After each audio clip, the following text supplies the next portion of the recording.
Vozes do Planeta, com Paulina Chamorro. E nesta temporada de 2025 do Vozes do Planeta, a gente vai ter uma convidada muito especial para falar sobre moda. Você tá vestido, né? Tá ouvindo a gente, você está vestido possivelmente, né? Assim como eu. Quando a gente fala de roupa, de moda, a gente está falando de ar, a gente está falando de solo, a gente está falando de sistemas produtivos, a gente também está falando de impactos ambientais. E para a gente entender tudo isso, eu trouxe hoje a Fernanda Simon, aqui na Compass Colab, estúdio do Vozes do Planeta. A Fernanda é diretora executiva do Fashion Revolution Brasil. Bem-vinda, Fernanda. Obrigada, Paulina. É um prazer enorme. Sou super sua fã. Tanto tempo, assim, né? Acompanhando, assim. E um trabalho tão importante. Então, que delícia. Uma satisfação estar aqui hoje. Muito bom. Eu queria começar a nossa conversa, né, você contando, né, da criação do Fashion Revolution e como ele veio, né, o movimento mundial, mas que veio aqui para o Brasil há 11 anos, né, você estava me contando. Como é que aconteceu isso? Bom, o Fashion Revolution ele surgiu como um movimento para trazer à tona essas questões que estão por trás das nossas roupas, escondidas, os processos produtivos, todo esse impacto ambiental que ninguém pensa, como você acabou de citar. E também, principalmente, né, falar sobre as pessoas que estão por trás da cadeia produtiva, né, que geralmente são mulheres em situação de vulnerabilidade, muitas vezes em extrema vulnerabilidade, nos países do sul global. Então, o Fashion Revolution ele veio para mostrar e falar sobre esses assuntos e também fomentar mudanças. Surgiu em 2013, quando houve o acidente do Rana Plaza, um desastre. Um prédio que ficava em Dhaka, capital de Bangladesh, que é o segundo maior produtor de roupas do mundo, né? O segundo maior, que mais exporta, assim, roupas. Então, assim, muitas das peças que a gente compra, consome no Brasil, podem ter vindo de Bangladesh. E esse prédio, o Rana Plaza, já estava em condições precárias. Os trabalhadores avisaram que tinha rachaduras, que eles não estavam se sentindo seguros em trabalhar ali. E mesmo assim, eles foram obrigados a continuar trabalhando e esse prédio desabou. E mais de 1.000 pessoas morreram, mais de 2.500 pessoas ficaram feridas, assim, gravemente feridas. E esse desastre, ele revelou, não digo nem que revelou, ele reforçou todas essas questões, né? Porque tinham grandes marcas globais, que produziam ali e nem sabiam se estavam produzindo ou não. Então, para algumas marcas serem responsabilizadas, foi preciso revirar os escrombos, olhar as etiquetas, para ir atrás e pedir responsabilização. Teve marcas que demorou anos para pagar a indenização para os familiares. Enfim, então assim, foi um grande marco na história da moda, eu vejo. E a partir desse acidente, alguns profissionais, ativistas que já eram envolvidos, já questionavam esse sistema e traziam outras propostas, criaram esse movimento, né? Surgiu como um movimento para mudanças, né? Para exigir mudanças. Então, em 2014, a gente começou o movimento aqui no Brasil. E aos poucos a gente foi se estruturando, fundamos o Instituto Fashion Revolution Brasil, fomos criando projetos mais robustos, mais estruturados. Então, enfim, né, aprendendo a se tornar uma organização e se profissionalizando e entendendo também quais que eram as maiores urgências do setor. Hoje a gente tem uma frente educacional super forte, a gente tem representantes, estudantes e docentes embaixadores em mais de 200 instituições de ensino pelo Brasil. Nós temos representantes locais pelo Brasil todo, assim. Então, é uma rede que foi se consolidando. E fora outros projetos que a gente vai fazendo aí ao longo do caminho. Que coisa maravilhosa. Muito obrigada aí por essa abertura, né? Porque a gente já entra, então, no universo. Recentemente viralizou, isso já tem... A gente, né, que acompanha temas socioambientais já sabia da existência, assim como sabe daquela ilha de plástico que fica navegando aí pelo oceano. A gente sabia que existia essa montanha no Atacama, no deserto do Atacama, no Chile, de roupas, né? Só que mais recentemente viralizou com mais imagens, mais Uhum. reportagens que vêm sendo feitas. Então, conta o que está acontecendo lá no deserto do Atacama, o que é essa montanha de roupa, por que essas roupas vão parar lá? Que loucura, né? É uma loucura. É uma loucura. Bom, essas roupas, elas são basicamente descartadas. Assim, pra gente… E eu acho que isso Não representa… pessoas, as marcas, tipo sobras de marca? Sobras de marca, exatamente. Elas vêm principalmente de países do norte global, né? Muitas vêm dos Estados Unidos. E até trazendo já um comparativo, né? Em Gana também existe… milhares de peças chegam mensalmente, que são também descartadas. Né? Então, assim, a gente tem o deserto do Atacama cheio de peças descartadas. A gente tem mares, praias em Gana também, cheio de roupas descartadas. Gente. Então, olha que loucura. E eu vejo que essa situação, ela revela, né? Ela, ilustra o modelo produtivo, o atual modelo produtivo que a indústria da moda funciona hoje. Por quê? A gente tem digamos que uma tendência que é imposta pelo norte global, né? Então, assim, a gente tem um processo produtivo extremamente acelerado. Antigamente, há 10 anos, quando a gente começou o Fashion Revolution, a gente falava sobre os impactos do fast fashion. Uhum. Hoje a gente está falando sobre ultra fast fashion. Uhum. De um processo produtivo que se tornou ainda mais acelerado, ainda mais opaco, ainda mais sem transparência, ainda com menos qualidade. Então, são peças que são produzidas, assim, de uma forma muito rápida, sem qualidade, muito volume. E o que acontece com esse volume? Tanto no lugar do consumo mesmo, né? Que muitas dessas peças elas são consumidas e nem são utilizadas, já são descartadas. E até mesmo para grandes marcas, indústrias que elas têm uma produção tão grande, um volume produtivo tão grande, que muitas vezes tem sobras, descartes, muitas vezes peças que não são vendidas. E é mais fácil você descartar, mandar para um país e jogar ali, né? Como lixo. Assim como acontece com o plástico também. Assim como acontece com o plástico, do que você, de fato, criar uma volta, né? Um processo mais responsável. Então, literalmente, assim, se eu tô entendendo bem, por exemplo, uma marca X tem uma sobra, sobrou, né? Excedeu, uma produção excedente, pega, contrata um navio ou um avião. Existem… E vai e alguém pega desse navio num caminhão e descarrega no deserto do Atacama? Isso. Existe esses facilitadores, né, digamos assim, desse processo. Mas sim, é basicamente isso que está acontecendo, né? Então, assim, peças muitas vezes, como eu falei, que nunca foram usadas, né? E… Não tenho nem palavras. Não tenho nem palavras. A mesma coisa, só para vocês lembrarem aqui, que quem acompanha o Voz do Planeta faz tempo, a gente já fez uns 10 episódios sobre plástico. Num deles a gente tá falando sobre isso também, né? Tem pessoas, tem países, na verdade, que em vez de fazer um trabalho de reciclagem, paga para mandar para outros países para que cuidem do seu lixo plástico, né? Uhum. E, Fernanda, buscando um pouco de solução, né? Porque, gente, é uma montanha tão grande. Você sabe a dimensão dela? Não? Eu não tenho esse número de dimensão. E assim… Mas é uma região com descartes, né? E até a nossa equipe, a gente tá com esse projeto do Atacama, feito em parceria com uma organização local de lá, que é Desierto Vestido, uma agência de comunicação aqui de São Paulo também. Enfim, a equipe conta que é areia, né? Então, assim, às vezes você vê uma peça, daí quando você vai tirar, você vai puxando e você vai vendo que, tem muito por baixo. Nossa, é uma loucura, coberto, assim, então. vai sendo coberta. Né? Então, é bem assustador. E daí a gente fez, até em parceria com a Art Planning, com essa organização A Desierto Vestido, uma primeira edição do Atacama Fashion Week, que é exatamente um vídeo conceito, assim, para mostrar, né? Trazer essa reflexão mesmo, né? Do que está acontecendo, mostrar visualmente, assim, esse impacto.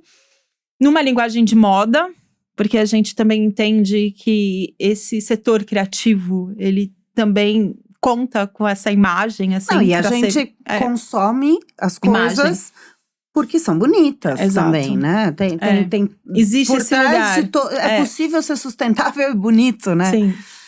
Essa é a questão.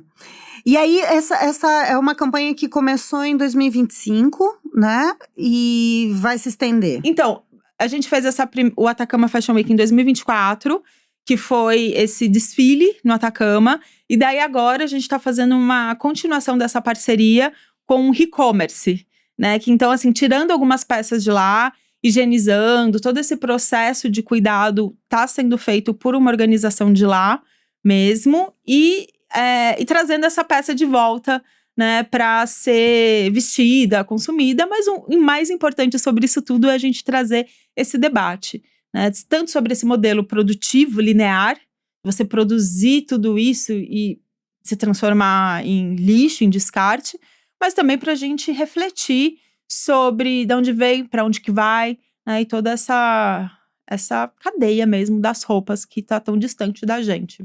Ou seja, no momento que a gente está falando, né, você falou desse ultra fast fashion, quer dizer que enquanto a gente está falando aqui, já deve ter uns 15 minutos de conversa, milhões e milhões e milhões de roupas já foram produzidas e milhões e milhões e milhões de roupas estão sendo descartadas, né, a céu aberto, e milhões e milhões e milhões de litros de água foram desperdiçados, milhões e milhões de litros de energia, mão de obra de pessoas escravizadas, tem toda uma questão que corre com a superprodução e, consequentemente, o desperdício, né, Fernanda? Exatamente.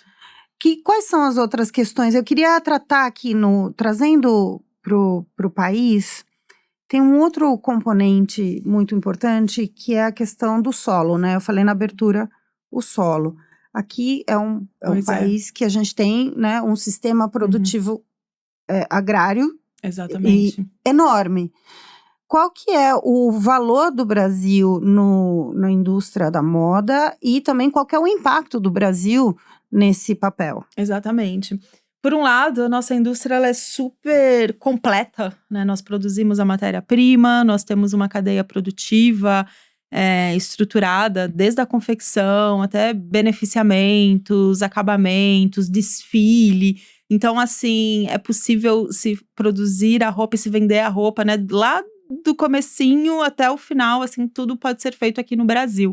Muito diferente da maioria dos países, né? Então, isso é, de fato, um benefício que nós poderíamos zelar mais e fazer com que isso acontecesse de uma forma mais responsável e mais ética. E a questão do solo, de fato, a indústria da moda, ela tem um impacto gigantesco que se fala tão pouco. Quando a gente sabe a realidade do agro no nosso país, né, a gente fala tanto sobre o milho, a gente fala tanto sobre a soja, mas a gente tem o algodão. E o algodão, existem pesquisas que mostram que ele é mais lucrativo do que a soja, do que o milho. E também é o que mais se usa, é o que mais usa agrotóxicos. E aquela história, agrotóxicos que são proibidos na Europa, quantidades muito superiores ao que é o recomendado. Então, sementes transgênicas, né? E a gente se tornou, ano passado, o maior produtor, exportador de algodão do mundo. Há alguns anos, o Brasil, assim, está entre os 3 maiores, 5 maiores. E ano passado se tornou o maior exportador de algodão do mundo. Só que essa é a realidade. Não sabia. Exatamente. E daí até, inclusive, né, muito próximo de se tornar o maior exportador, foi lançado um relatório de uma organização britânica, a Earthsign, e eles mostram a conexão da produção de algodão no Brasil com o desmatamento do cerrado.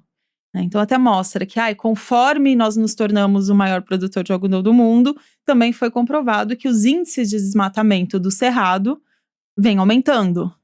Né? Então assim, e o cerrado tem muita plantação, né, de algodão. E esse relatório, ele até faz o link de algumas fazendas específicas, com grilagens de terra, e todas essas questões que a gente sabe que pode acontecer nessas grandes produções. Né? Então, assim, a qual custo que essa produção ela acontece? E tem mais uma questão, até que eu acho importante ser falado, que o algodão no Brasil, esse mesmo algodão, ele é vendido como sustentável. Tá, mas sobre que argumento? Sobre o argumento de que não existe trabalho escravo, análogo a escravo, e que existe um uso controlado de agrotóxicos. Certo. Você vê isso como suficiente para ser chamado de sustentável? Olha só, esse é o mínimo do mínimo do mínimo, e que isso a gente via muito em relatórios, né, de responsabilidade, né, que chegavam, pelo menos eu recebia números por toda vez. Exato. E aí eu olhava assim, o que era destacado como, olha que lindo que eu faço, era basicamente você tá dentro da lei, né, basicamente, Exatamente. tá dentro da lei. É o que é além do greenwashing, é uma cara de pau sem tamanho. Exatamente. Uma coisa dessa. E já que a gente está falando da história do algodão, eu queria falar sobre o sistema de rastreabilidade, né? Porque isso foi ganhando mais força a partir do consumidor, né? A partir, além da legislação, obviamente, mas assim, pessoas começaram a questionar de onde estavam vindo as coisas, né?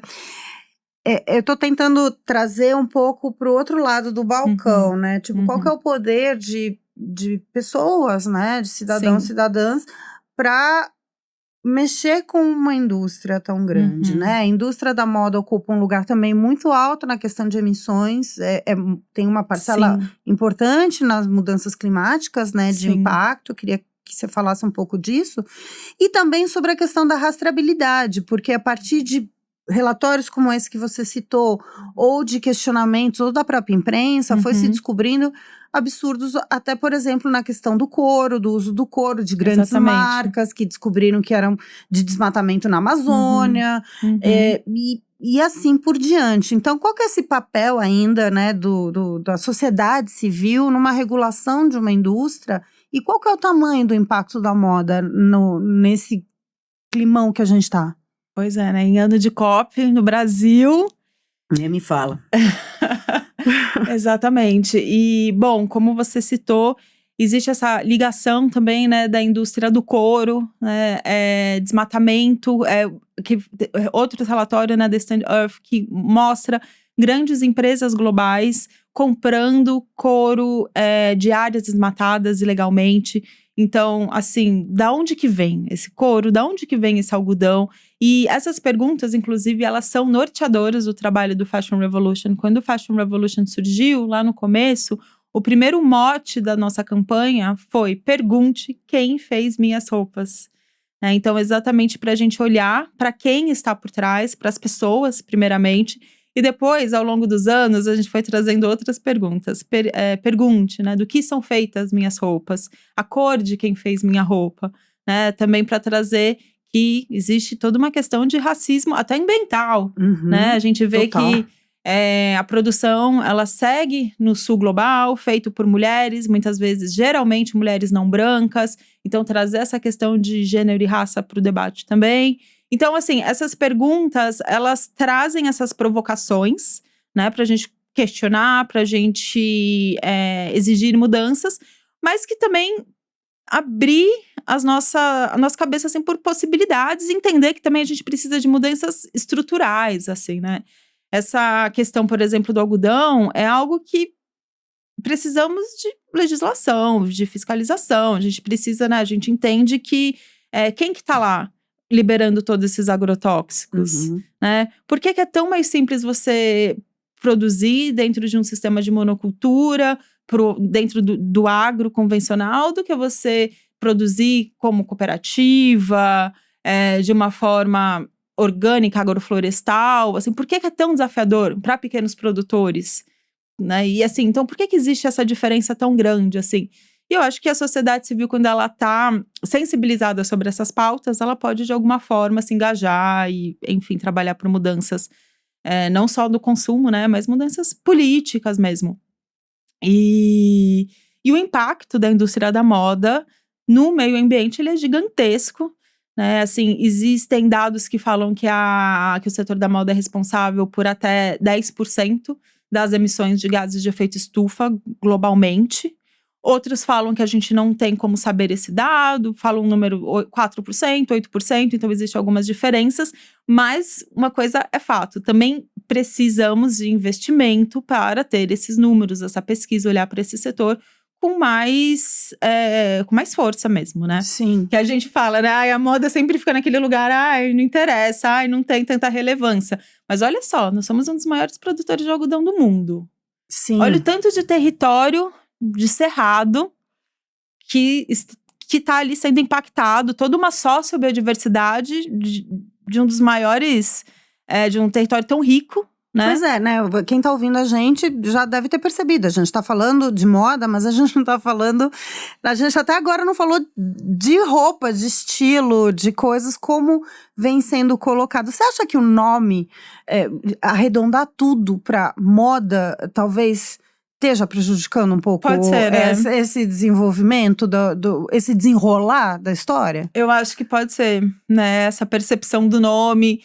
E também acho que esse entendimento de que moda é passarela, é compra, é consumo, né? E não entender que é a roupa que a gente veste todo dia, né? Que vem de algum lugar, é que nem o nosso alimento, né? O nosso alimento tem toda uma cadeia produtiva, a gente tem que, dependendo do que a gente come, descartar de uma forma correta, vai compostar, para onde que vai, de onde que veio, para onde que vai, o que vai afetar, como que vai me afetar. E a gente não tem essa percepção tão cuidadosa com as roupas, né?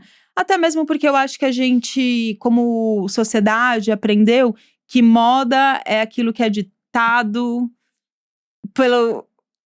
de uma forma eurocentrada. Total, né? Essas coisas de temporadas e não sei… Grandes desfiles. Exato, como assim? Temporada, todo ano você ter temporadas e inventar um novo estilo e não sei o quê. Eu queria agora falar um pouco de uma coisa legal que tem da diversidade, que eu acho muito importante quando a gente fala de por exemplo, alimento. A gente falou da diversidade alimentar brasileira nos episódios finais de 2024 com a Paty Durães, falando da ancestralidade da nossa comida e dos pratos, enfim, da criatividade também culinária. E eu acho que eu queria ouvir você da beleza que é também a moda brasileira, no sentido da diversidade, no sentido de valorização cultural. Eu tô vendo você… Exatamente.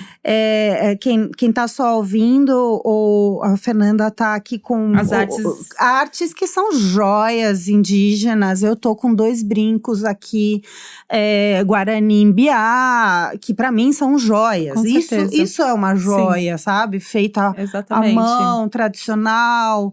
Eu tô aqui com minha pulseira Waimiri, feita por mulheres. Enfim, o que o Brasil tem de bonito para contar para o mundo e para ensinar para o mundo dessa sociobiodiversidade a partir da moda? Exatamente, né? São tantas possibilidades que nem são olhadas com tanta atenção pela própria indústria da moda mesmo, né?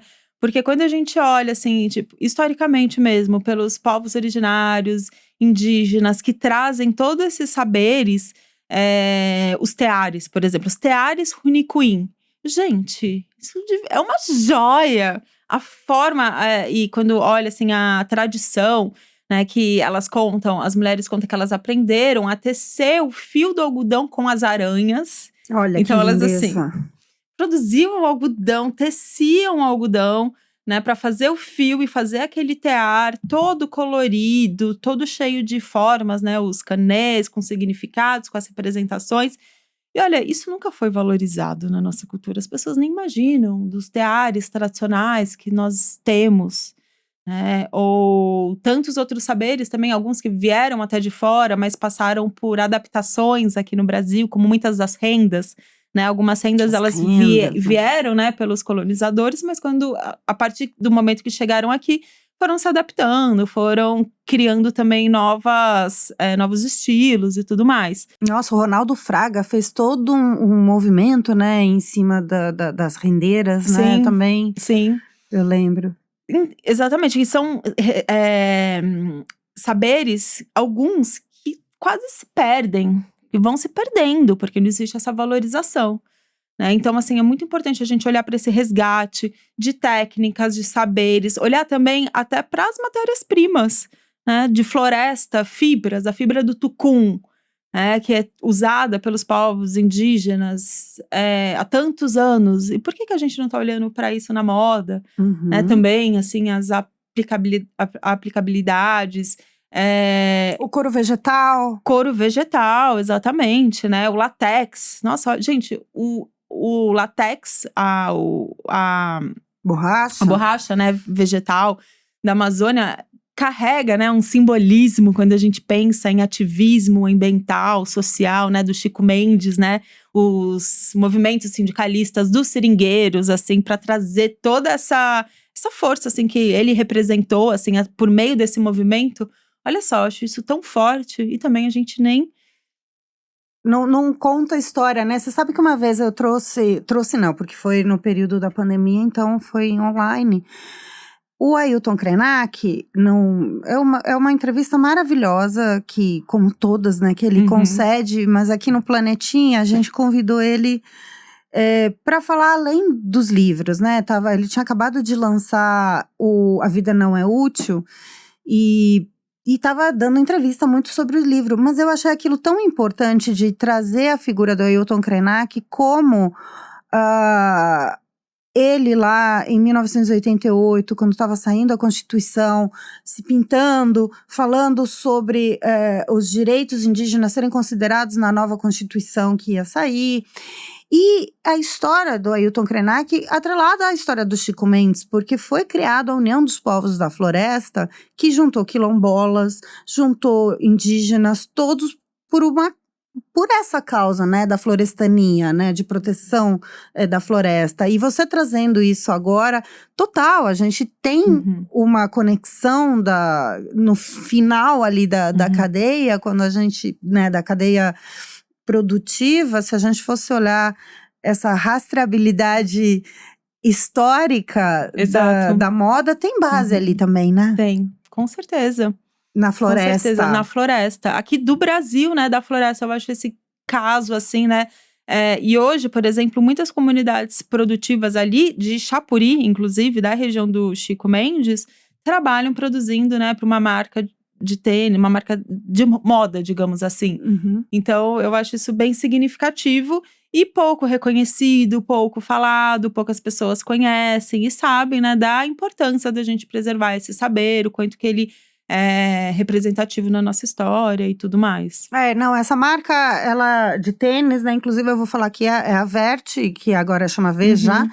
Eles fazem um trabalho eu acompanhei, pude ir acompanhar, mas eu fui acompanhar a parte do algodão agroecológico, né? Sim. Fiquei lá com as famílias, troquei essa ideia.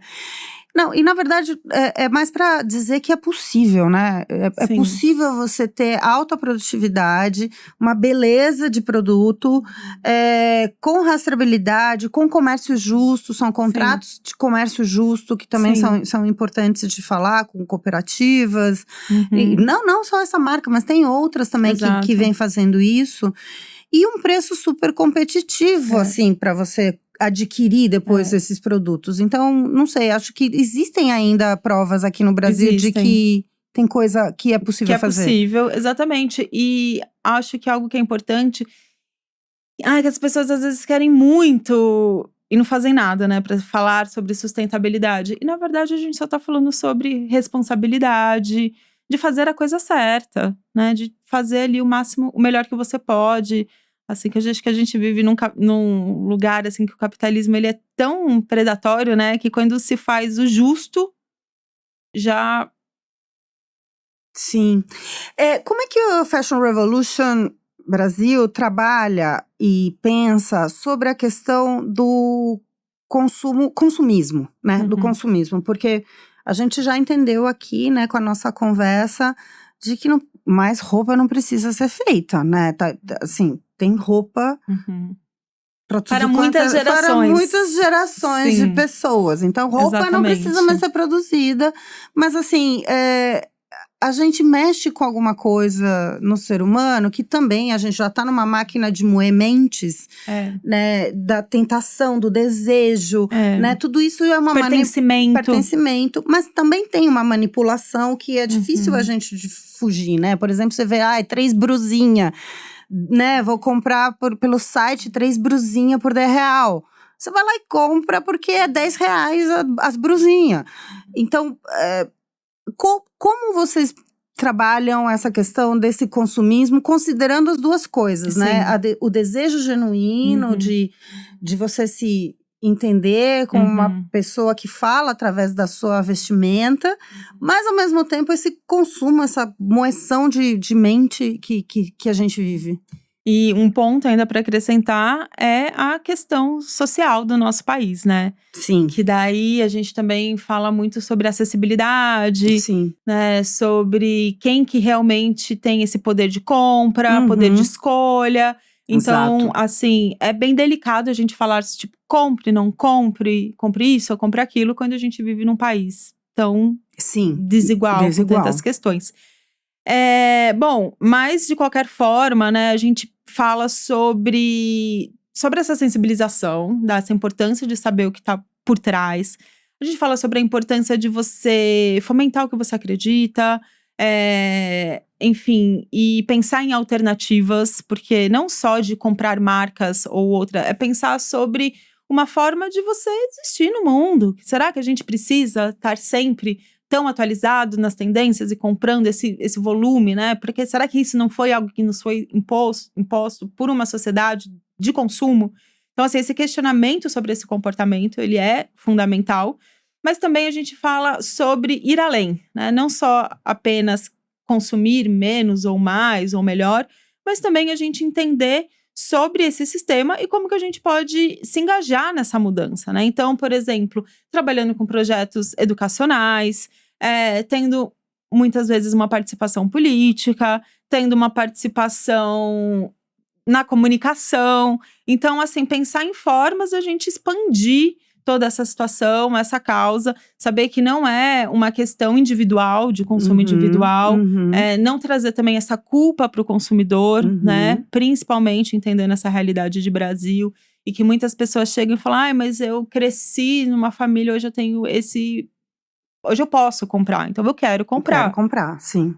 Tudo bem, né? Mas assim, vamos além disso, né? Vamos entender o que tá por trás, ver o que você pode fazer de melhor e tudo mais, e como que você pode também usar dessa informação para criar outras mudanças, né, na sociedade, assim. Claro. Acho que é um pouco mais nesse lugar, assim, sabe? Claro, até porque a gente também tá, quando fala de consumismo, né, e eu acho ótimo que você pontuou justamente essa diferença, né?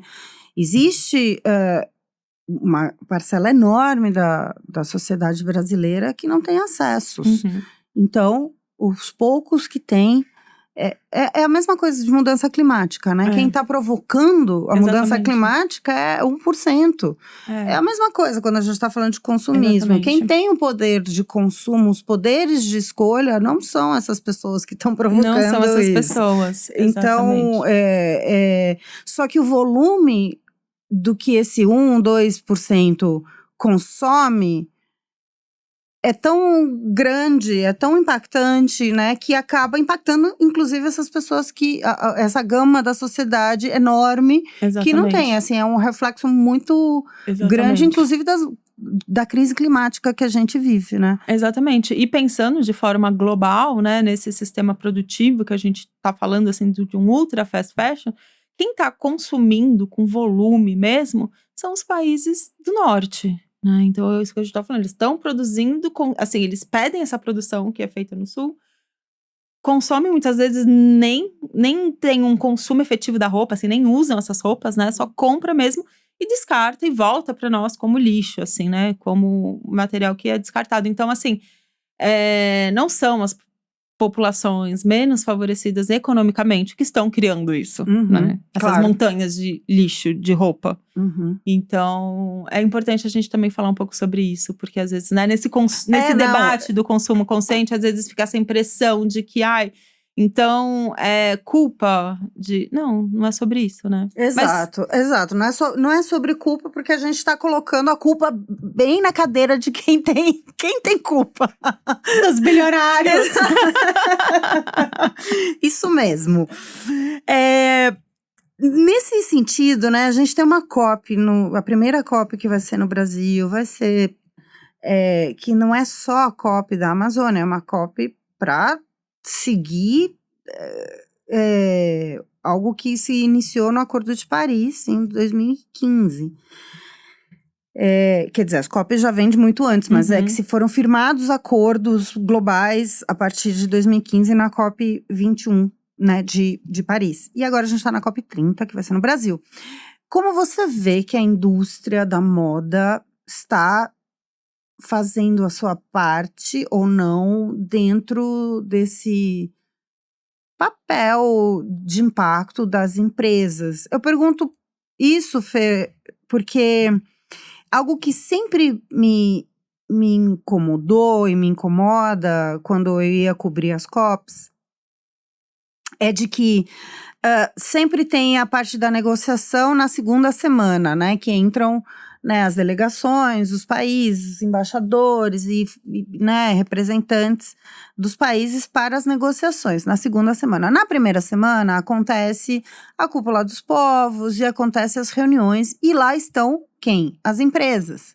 As empresas ficam lá fazendo seus eventos, mostram suas coisas voluntárias, blá, blá, blá.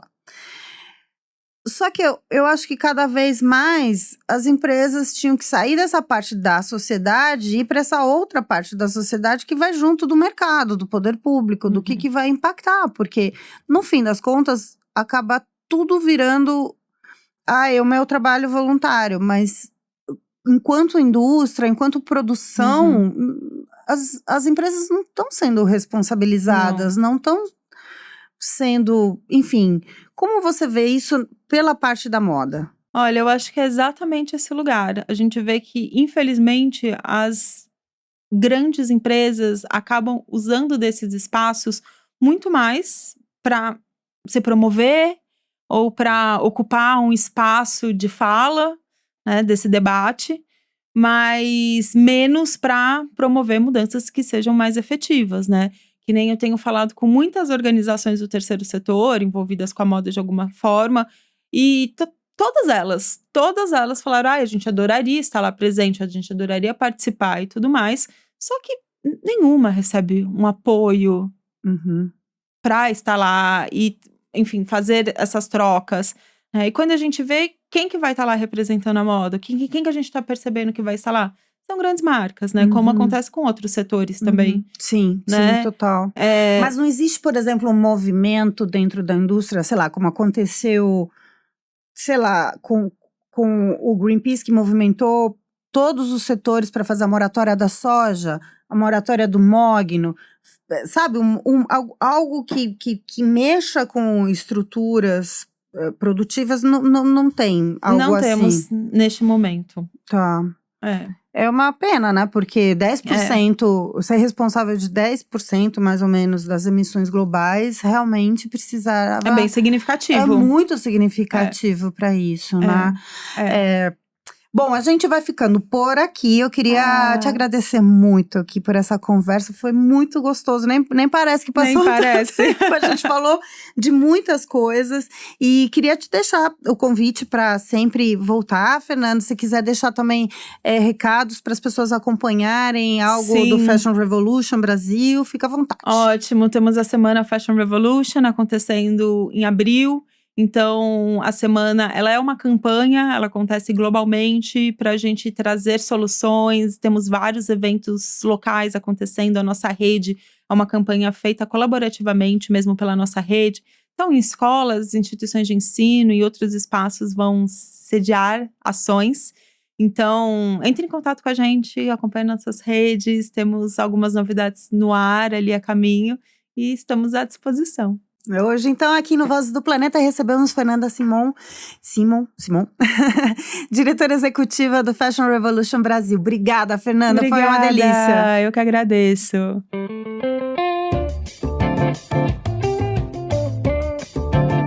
Vozes do Planeta, com Paulina Chamorro.